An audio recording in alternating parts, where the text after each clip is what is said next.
బాగుందిరా. సూపర్.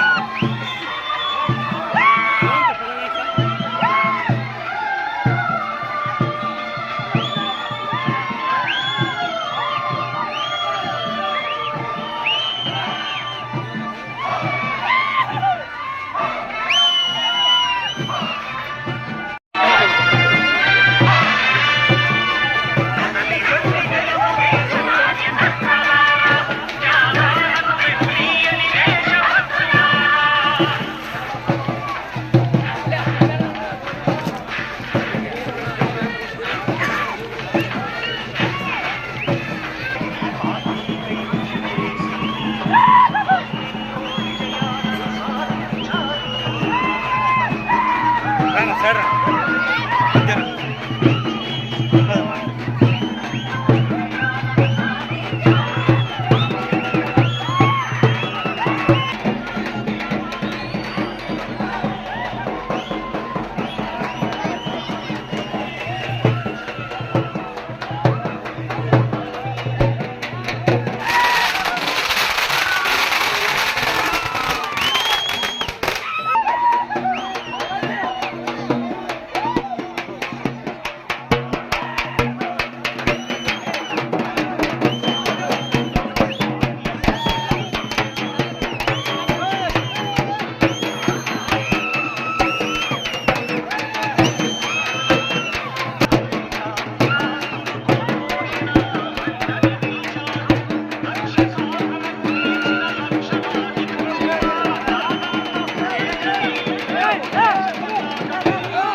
సారథ్యం మీదే చంద్రబాబు స్వర్ణాంధ్రకు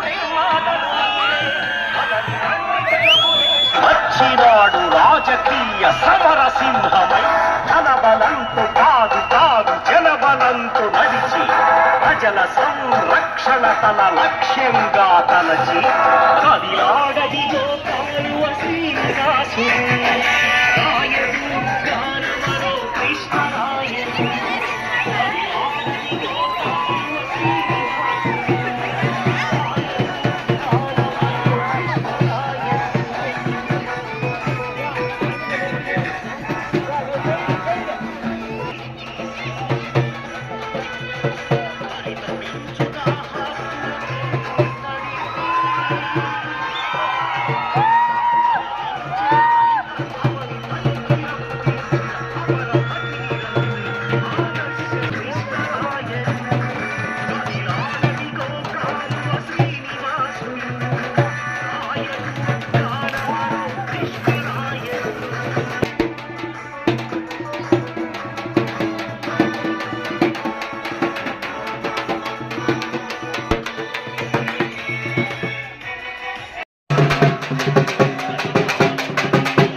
శ్రీనివాసులు సార్ గారికి స్వాగతం సుస్వాగతం. అలాగే జనసేన అధ్యక్షులు జనసేన రాయదుర్గం పార్టీ అధ్యక్షులు మంజునాథ్ గౌడ్ అన్న గారికి కూడా స్వాగతం సుస్వాగతం. అలాగే ఈ ఊరి అల్లుడు యువ నాయకుడు పాటిల్ అజయ్ అన్న గారికి కూడా స్వాగతం సుస్వాగతం. అలాగే బీజేపీ రాష్ట్ర కార్యవర్గ సభ్యులైనటువంటి వసుంధర మేడం గారికి కూడా స్వాగతం సుస్వాగతం. అలాగే గుమ్మగడ్డ టీడీపీ ఐకాన్ కాలువ చందనబాబు గారికి కూడా స్వాగతం సుస్వాగతం.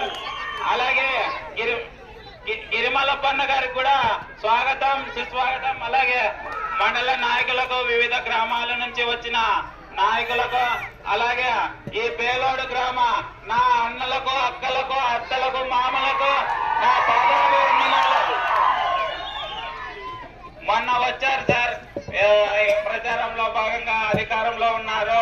సర్పంచ్లు వారే, వార్డు మెంబర్లు వారే, ఎమ్మెల్యే వారే, ఎమ్మెల్సీ ఏపీఐసిసి చైర్మన్ వారే వాళ్ళు వచ్చి ఈ పేలోడ్లో ఈ 5 మంది ఈ 5 సంవత్సరాల్లో ఎవరు చనిపోలేదు, ఎవరు గుర్తులేదన్నట్ల ఎన్నికల్లో ప్రచారంలో భాగంగా శ్మశానం ఇస్తారంట సార్. ఈ 5 ఏళ్ల అధికారంలో వాళ్ళే ఉండి ఎన్నికల ప్రచారంలో వచ్చి శ్మశానం హామీ ఇస్తున్నారంట.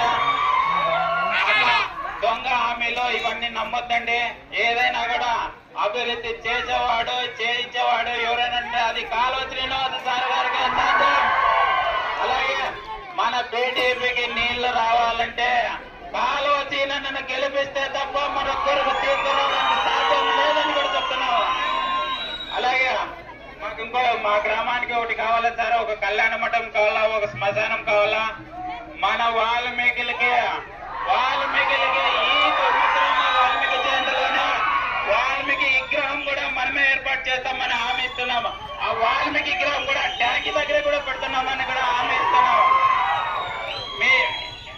ఎలాగైనా చేరే మనకి ఈ గ్రామంలోనే కొంతమంది చిచ్చు పెట్టాలని చూస్తారు. ఆ చిచ్చు పెట్టే దాంట్లో మనమంతా ఐకమత్యంగా ఉండి మన సార్ని ఈసారి మనం గెలిపించుకుంటే మనం బాగుపడ్డాము. డ్యామ్ కు నీళ్ళు వచ్చాయంటే మన ఊరు చుట్టూ మొత్తం అంతా డ్యామ్ కు పారే నీళ్లు మాగాండ్లే ఉండేది. ఆ మాగాండ్లకి నీళ్ళు వస్తే సస్యశ్యామలం అయ్యి మన అందరూ బతుకులు మారుతాయి. మనములు బతుకులు మారాలంటే కాలువ శ్రీనివాసులు రావాలి. మనం తప్పకుండా కాలువ చిన్నకే ఓటేయాలా. ఓటేస్తామా చేస్తామా? మన ఇంకా చెప్పాలంటే సార్ చాలా యువత ఇంకా మనూర్లో కొంతమంది వైసీపీ నాయకులు ఏమంటారంటే సంజీవుని వెనక పిల్లలు ఉంటారు అని అంటారు. పిల్లలంటే ఏమనేది ఈసారి చూపిస్తాను. పిల్లలంటే మన గ్రామంలో ఈసారి సార్ మీ గెలుపుతో మా గ్రామ ప్రజల్ని కార్డులు పెట్టుకునైనా కూడా మిమ్మల్ని ఈ ఊర్లో మెజార్టీ తెప్పించడానికి నా సాయ శక్తులు కూడా కృషి చేస్తానని కూడా నేను ఈ సభాముఖంగా హామీస్తున్నాను సార్. ఈ అవకాశం ఇచ్చిన పెద్దలందరికీ, నా గ్రామ ప్రజలకు, నా తమ్ముళ్లకు, మామగారికి అందరికీ కూడా నా పాదాభివందనాలు. ఇప్పుడు ఒక 2 మాటలు సన్నన్ మామను మాట్లాడాల్సిందిగా కోరుతున్నాం. పేలోడు గ్రామ ప్రజల ఆరాధ్య దైవంగా భావించే తెలుగుదేశం పార్టీ అనంతపురం జిల్లా అధ్యక్షులు, రాయదుర్గం నియోజకవర్గం తెలుగుదేశం పార్టీ అభ్యర్థి భైరవాన్ తిప్ప జలప్రదాత మన కాలువ శ్రీనివాస సార్ గారికి మరియు రాయదుర్గం నియోజకవర్గం అధ్యక్షులు జనసేన అధ్యక్షులు మంజునాథ్ గౌడ్ గారికి, బీజేపీ కార్యవర్గ సభ్యులు వసుంధరాదేవి మేడం గారికి, అదేవిధంగా పేలోడు అల్లుడు మన అజయ్ రెడ్డి గారికి హృదయపూర్వక నమస్కారాలు. అలాగే వేదిక మీద ఉన్నటువంటి పేలోడు గ్రామ ప్రజలు, అక్కలు, చెల్లెళ్ళు, అన్నలు, తమ్ముళ్ళు, మామగారందరికీ నమస్కారాలు. ఈరోజు 2024 సంవత్సరంలో మనకి అగ్ని పరీక్ష. ఈ పరీక్షని మనం పాస్ కావాలి. ఈ రోజు మనం పరీక్ష పాస్ కావాలంటే ఈ రోజు మన ప్రియతమ నేత కాలువ శ్రీనివాస సార్ గారిని అత్యధిక మెజార్టీతో గెలిపించుకోవాలి. అందుకే ఈ రోజు ఇక అంతేకాకుండా ఈ రోజు నాలో ఒక అర్ధభాగమైనటువంటి సంజీవ ఈ రోజు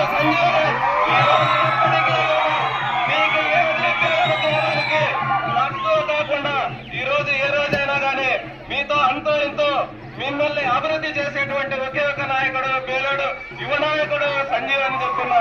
అందుకే ఈరోజు ఎప్పుడు కూడా రాయదుర్గం నియోజకవర్గంలో గుమ్మగట్ట మండలంలో బేలోడు గ్రామం అంటే మన ప్రియతమ నేత కాలువ శ్రీనివాస సార్ గారికి చాలా ఇష్టం. ఎప్పుడు కూడా బేలోడుకు యోగక్షేమాల గురించి అడుగుతూ ఉంటాడు. అందుకే మీరంతా కలిసి ఈ రోజు మీరు అత్యధిక మెజార్టీతో మన నాయకుని గెలిపించాలని కోరుకుంటూ, సమయం లేనందువల్ల మరొకరికి అవకాశం ఇస్తూ నేను ముగిస్తాను. Thank you sir. గారికి, సోదరు అజయ్ కుమార్ గారికి, అలాగే వసుంధర మేడం గారికి, అలాగే బేలోడు తెలుగుదేశం నాయకులకు కార్యకర్తలందరికీ నా నమస్కారం. ముఖ్యంగా ఈ బేలోడ్లో మాట్లాడాల్సిన వాటి ఏమంటే సంజీవ్ గారి గురించే మాట్లాడాలి. నిరంతర శ్రామికుడు, ప్రతి నిత్యం కాలువ శ్రీనివాస అన్నగారి గెలుపు కోసం కృషి చేసే నాయకుడు మన సంజీవ్ గారు. అలాగే సన్నన్న అయితేనేమి, మన జీవనపల్లి అన్న అయితేనేమి ప్రతి నిత్యం శ్రమిస్తున్నారు సార్ గారి కోసం. బేలోడ్లో కానీ, గుమ్మగట్ట మండలంలో కానీ, రాయదుర్గం తాలూకాలో కానీ వలసలు ఆగాలంటే ఖచ్చితంగా మన కాళీ శ్రీనివాసులన్న గారు రావాల్సిందే. అధిక మెజార్టీతో రావాలి. అప్పుడే వలసలు ఆగుతాయి, యువతకు ఉద్యోగం వస్తాయి, అన్ని రకాలుగా అభివృద్ధి కూడా చేస్తానని చెప్పేసి తెలియజేస్తున్నాం. ఎందుకంటే ఇంతకు ముందే ఆయన చూపించాడు, 1,000 కోట్ల నిధులు పెట్టి రాయదుర్గాన్ని అభివృద్ధి చేశాడు. ఖచ్చితంగా ఈసారి మనం అన్నని అధిక మెజార్టీతో గెలిపిస్తే డిప్యూటీ సీఎం కూడా కావచ్చు. తర్వాత 10,000 కోట్లు తెచ్చి అభివృద్ధి చేసిన ఆశ్చర్యం లేదని చెప్పేసి తెలియజేసుకుంటూ జై జనసేన, జై తెలుగుదేశం. తెలుగుదేశం నాయకులకి, ఈ బేలోడు గ్రామ ప్రజలందరికీ కూడా నా హృదయపూర్వక నమస్కారాలు తెలియజేసుకుంటున్నాను. ఇవాళ ముఖ్యంగా మనకు పైన కేంద్రంలోన మోదీ గారు ఉన్నారు. మరి బీజేపీ, జనసేన, తెలుగుదేశం పార్టీ కూటమిగా ఏర్పడి ఎన్డీఏ కూటమిగా ఇవాళ మన కాలువ శ్రీనివాసులు అన్న గారు ఇక్కడ ఎమ్మెల్యేగా పోటీ చేస్తున్నారు. కాబట్టి పైన మన అందరికీ తెలుసు నరేంద్ర మోదీ గారు ఎన్ని సంక్షేమ కార్యక్రమాలు చేస్తున్నారో. ఇక్కడ ఖచ్చితంగా మనం అన్నని ఇక్కడ గెలిపించుకుంటే డైరెక్ట్ గా మనం నిధులు తెచ్చుకొని మన గ్రామాన్ని, మన రాయదుర్గాన్ని అభివృద్ధి చేసుకోవటానికి అవకాశం ఉంటుంది. అట్లనే ఈ రోజున మనం గుమ్మగట్ట మండలం తీసుకుంటే వలసలు వెళ్లిపోతున్నారు నీళ్లు లేక. మరి ఖచ్చితంగా ఈసారి అవకాశం ఇస్తే ఆయనకు ఓటేయడం కాదు, మనము మన బిడ్డల భవిష్యత్తును బాగు చేసుకుంటాము అనేది కూడా మనం దృష్టిలో ఉంచుకొని ప్రతి ఒక్కరు కూడా అందరూ కూడా ఓటు వేసి అత్యధిక మెజారిటీతో గెలిపించుకోవాల్సిన అవసరం కూడా ఎంతైనా ఉంది.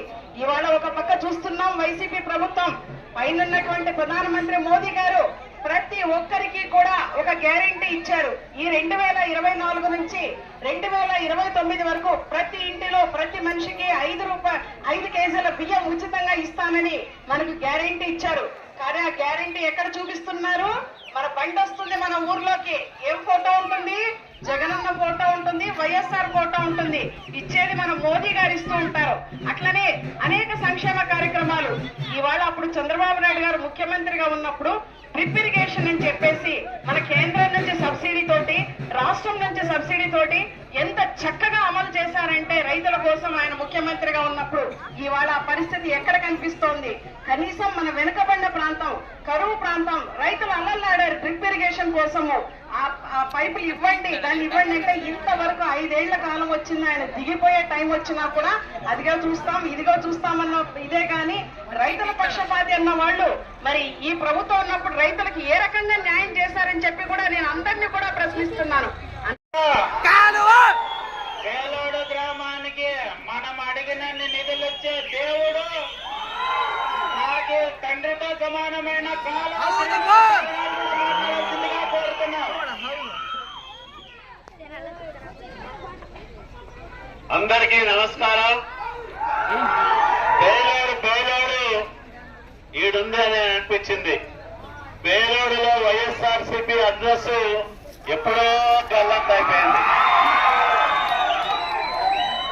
ఈ కార్యక్రమంలో పాల్గొంటున్న మిత్రులందరికీ ఈరోజు బేలోడు గ్రామ తెలుగుదేశం పార్టీ నాయకులు, కార్యకర్తలందరికీ, గ్రామ ప్రజలకు హృదయపూర్వకంగా నమస్కారాలు తెలియజేసుకుంటా ఉన్నాం. ఎన్నికల ప్రచారం ఎవరేం చేశారో సమీక్ష చేసుకోవాల్సిన సమయం. మామూలుగా మిగతా గ్రామాలన్నీ ఒక ఎత్తు, బేలోడు ఒక ఎత్తు. బేలోడుకు నేను 2014-19 మధ్యకాలంలో హనుమంతప్ప గారు సర్పంచ్ గా ఉంటే ఏమి అడిగినా కాదనుకోకుండా నిధులిచ్చి గ్రామాన్ని అభివృద్ధి చేసుకున్నామా లేదా? అభివృద్ధి నేను చేశా. కానీ అబద్ధాలు చెప్పి మాయమాటలు చేసే మెట్టుగోవింద్ రెడ్డి కూడా ఈ గ్రామాన్ని దత్తత తీసుకున్నామని చెప్పినాడు. ఏమి దత్తత తీసుకున్నామని నేను అడుగుతా ఉన్నా. ఏమైనా చేసినాడా మెట్టుగోవింద్ రెడ్డి? దత్తత తీసుకున్న గ్రామస్తుల పైన కేసులు పెట్టడానికి ప్రయత్నం చేశాడు. అవునా కాదా? ఇక్కడుండే రైతుల బోర్లన్నీ ఎండిపోయే విధంగా ఎక్కడో బోర్లన్నీ వేసేసి నీళ్లన్నీ తోడి ఆయన తోటలు పండించుకుంటా ఉన్నాడు, రైతులను నాశనం చేస్తా ఉన్నాడు. అవునా కాదా? మరి బేలోడు గ్రామ ప్రజలందరూ కూడా మెట్టుగోవింద్ రెడ్డి పైన కసి తీర్చుకునే అవకాశం వచ్చిందా లేదా? మీరు పడిన ఇబ్బందులు, మెట్టుగోవింద్ రెడ్డి మిమ్మల్ని పెట్టిన బాధలు, వీటన్నిటికీ అదే రెడ్డి చెప్పినట్లు ఒకే ఒక పరిష్కారం. సైకిల్ బటన్ ఎత్తి ఫ్యాన్ రెక్కలు విరిచికట్టి మెట్టుగోవింద్ రెడ్డి పెడరెక్కలు కూడా విరిచికట్టి బెంగళూరుకు ట్రాన్స్ఫర్ చేయాల్సిన సమయం వచ్చింది. మెట్టుగోవింద్ రెడ్డిని బెంగళూరుకు ట్రాన్స్ఫర్ చేద్దామా వద్దా? గట్టిగా గట్టిగా మెట్టుగోవింద్ రెడ్డికి ఎన్నిపడాలా? ఎందుకు ఈ మాట అంటా ఉన్నానంటే 2004లో అతను రాజకీయాల్లోకి వచ్చాడు. అతను రాజకీయాల్లోకి రావడంలో నేను కూడా ఒక కారణమే. అప్పుడు పార్లమెంట్ అభ్యర్థిగా పోటీ చేసినప్పుడు మీరు నమ్మినట్లే నేను కూడా నమ్మినా. మెట్టుగోవింద్ రెడ్డి అనే వ్యక్తి బెంగళూరులో పెద్ద పెద్ద పరిశ్రమలు పెట్టుకొని వేల మందికి ఉద్యోగాలు ఇస్తానన్నట.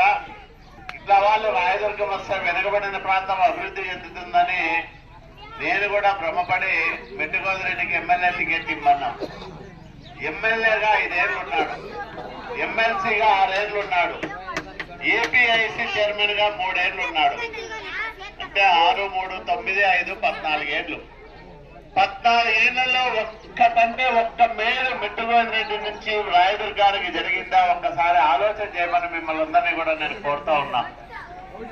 ఏమీ చేయలేని వాడు, మేలు చేయలేని వాడు, ప్రజలకు ఉపయోగపడని వాడు, గ్రామాలను అభివృద్ధి చేయలేని వాడు రాయదుర్గానికి అవసరమా అని నేను అడుగుతా ఉన్నా. అవసరం లేదు కదా? రాయదుర్గం నుంచి సాగనింపాల్సిన సమయం వచ్చింది. కాబట్టి మీ అందరికీ నేను ఒకటే విజ్ఞప్తి చేస్తా ఉన్నా. పెరిగిన కరెంటు రేట్లు చూడండి. 9 సార్లు కరెంటు ఛార్జీలు పెంచినాడు జగన్మోహన్ రెడ్డి. ఆ రోజు చంద్రబాబు నాయుడు గారు ఉన్నప్పుడు 160 రూపాయలు, 200 రూపాయలు వచ్చే కరెంటు బిల్లు ఈ రోజు 600, 800 వస్తుందా లేదా? అట్లాగే ఉప్పు, పప్పు, చింతపండు, మిరపకాయలు, మంచి నూనె చంద్రబాబు నాయుడు గారి పరిపాలనలో ఎట్లుందా? ఇప్పుడు ఎట్లుంది? 5 రెట్లు 10 రెట్లు పెరిగినాయి రేట్లు. 5 ఏళ్లలో ఇంత విధ్వంసం చేశాడు, ఇన్ని రేట్లు పెంచినాడు. డీజిల్, గ్యాస్ ఇవన్నీ కూడా విపరీతంగా పెరిగిపోయి మనకొచ్చే ఆదాయము పెట్టే ఖర్చు తీసుకుంటే ఎక్కడికి సరిపోవడంలా. మనకొచ్చే కూలి డబ్బులు కానీ 3 ఎకరాలు 2 ఎకరాలు ఉంటే ఆ భూమిలో వచ్చే పంట కానీ ఇవన్నీ కూడా మనం బతికేదానికి, పిల్లలు చదివించుకునేదానికి సరిపడని ఒక దరిద్రమైన కాలం వచ్చింది. కాబట్టి ఈ దరిద్రానికి మూల కారణమైన జగన్మోహన్ రెడ్డి పార్టీ గుర్తుపైన పోటీ చేస్తున్న మెట్టుగోవింద్ రెడ్డిని చిత్తుగా ఓడించాల్సిన సమయం వచ్చింది. ఖచ్చితంగా ఓడిపోతాడు మెట్టుగోవింద్ రెడ్డి, కానీ చిత్తుగా ఓడించాల్సిన అవసరం ఉంది. ఆ బలం తెలుగుదేశం పార్టీకి ఉంది. 50,000 పైచలకు మెజార్టీతో మనం విజయం సాధించబోతా ఉన్నాం. ఈ రాష్ట్రంలో ఖచ్చితంగా మెట్టుగోవింద్ రెడ్డి ఎప్పుడు కూడా ప్రజల పక్షాన పనిచేయలేదు. పోనీ ఆ పార్టీ కార్యకర్తలు చచ్చిపోతే కూడా వాళ్ళను పరామర్శించిన పాపన కూడా ఎప్పుడు బెంగళూరులోనూ విజయవాడలోనూ ఉంటాడు తప్ప రాయదుర్గంలో ఉండడు. ఉంటే గింటే తోటలో పండిండే పండ్లు అమ్ముకోవడానికి అప్పుడప్పుడు వస్తాడు తప్ప ఎప్పుడు కూడా రాయదుర్గం వైపు కన్నెత్తి చూడని మిట్టగోవింద రెడ్డిని చిత్తుగా ఓడించమని మిమ్మల్ని మరోసారి విజ్ఞప్తి చేస్తా ఉన్నా. చంద్రబాబు నాయుడు గారు ముఖ్యమంత్రి అయిన మరుసటి నెలలోనే పెన్షన్ 4,000 రూపాయలు ఇస్తా ఉన్నాం. ఏప్రిల్ నుంచినే ఏప్రిల్, మే, జూన్ నెల కలిపి జూన్ లో 4,000, ఈ 3,000, 7,000 రూపాయలు జూన్ నెలలో ప్రతి ఒక్కరికి పెన్షన్ వస్తుంది. సంవత్సరాలు నిండిన ప్రతి ఒక్కరికి 1,500 రూపాయలు నెలకు ఇవ్వబోతా ఉన్నాం మహిళలకి. బీసీలు అయితే 50 సంవత్సరాలకే 4,000 రూపాయల పెన్షన్ ఇవ్వబోతా ఉన్నాం. చదువుకున్న పిల్లలు, డిగ్రీ పాస్ అయిన పిల్లలు ఉంటే వాళ్ళకి నెలకు 3,000 రూపాయలు ఇస్తా ఉన్నాం. ఈరోజు అమ్మఒడి పేరుతో 15,000 ఇస్తానని ఒకరికే ఇస్తూ ఆ 15,000 13,000 చేసి జగన్మోహన్ రెడ్డి మోసం చేస్తే చంద్రబాబు నాయుడు గారు అధికారంలోకి వచ్చిన తర్వాత ఇంట్లో 4 పిల్లలుంటే ఒక్కొక్కరికి 15,000, 60,000 రూపాయలు ఇచ్చే కార్యక్రమానికి శ్రీకారం చుట్టబోతా ఉన్నాం. ఇదే కాకుండా ఆర్టీసీ బస్సుల్లో మహిళలకు ఉచితంగా ప్రయాణ సౌకర్యం ఉంటుంది. ఎలాంటి ఛార్జ్ కూడా వసూలు చేయరు. బీసీలకు ప్రత్యేకంగా రక్షణ చట్టం. మీకు రైతు పాస్బుక్ ఉంటే సంవత్సరానికి 20,000 రూపాయలు డబ్బులు వచ్చి మీ అకౌంట్ లో పడతాయి. ఇన్ని మంచి కార్యక్రమాలు చేసే చంద్రబాబు నాయుడు గారిని గెలిపించాలనా వద్దా? తెలుగుదేశానికి ఓటు వేయాలనా వద్దా? మీ ఓట్లన్నీ కూడా సైకిల్ గుర్తు పైన పడాలా? తెలుగుదేశం పార్టీ అఖండమైన మెజార్టీతో గెలవాలా? మళ్ళా రాయదుర్గాన్ని బాగు చేసుకునే అవకాశం మనం తీసుకోవాలా? దానికి మీరందరూ కూడా మే 13వ తేదీ జరిగే పోలింగ్ లో అందరూ పాల్గొని, బెంగళూరులో ఉన్న, హైదరాబాద్ లో ఉన్న, మైసూరులో ఉన్న, బళ్ళారులో ఉన్న అందరూ వచ్చి ఊర్లో ఓటేసే విధంగా మీరందరూ చూసుకోవాలని మిమ్మల్ని పేరు పేరున కోరుకుంటూ అన్ని ఓట్లు సైకిల్ గుర్తు మీద వేయాలని మీకు చేతులెత్తి నమస్కారం తెలియజేసుకుంటూ మీ అందరి దగ్గర కూడా సెలవు తీసుకుంటున్నాను. కళ్యాణ మండపం కట్టిస్తానని కూడా మీ అందరికీ నేను హామీ ఇస్తా ఉన్నా. వచ్చే వాల్మీకి జయంతికి వాల్మీకి విగ్రహాన్ని కూడా ఇక్కడ ప్రతిష్ట చేస్తామని మీ అందరికీ హామీ ఇస్తా ఉన్నా. శ్మశానానికి కూడా తగిన స్థలం గుర్తించి అది కూడా చేసే కార్యక్రమం చేస్తానని మీ అందరికీ మనవి చేసుకుంటూ, ఖచ్చితంగా ఈ రోజు ఒక యువ నాయకుడు హనుమంతప్ప గారు లేని లోటు తెలుస్తా ఉన్నాడు మనందరికీ. సంజీవ్ నిరంతరము పార్టీ పనిచేస్తా ఉంటాడు, నిరంతరము కష్టపడతా ఉంటాడు. ఎక్కడికి పోయినా పార్టీ పార్టీ పార్టీ పార్టీ వేరే ఆలోచన లేని ఒక మంచి నాయకుడు మీకు దొరికాడు. కాబట్టి సంజీవ్ గారి నేతృత్వంలో మీరందరూ కూడా సైకిల్ స్పీడ్ పెంచి కనీసం 400 నుంచి 500 ఓట్ల మెజార్టీ ఈ గ్రామంలో తీసుకురావాలని మీ అందరికీ మనవి చేస్తూ మీ అందరి దగ్గర సెలవు తీసుకుంటున్నాను. నమస్కారం.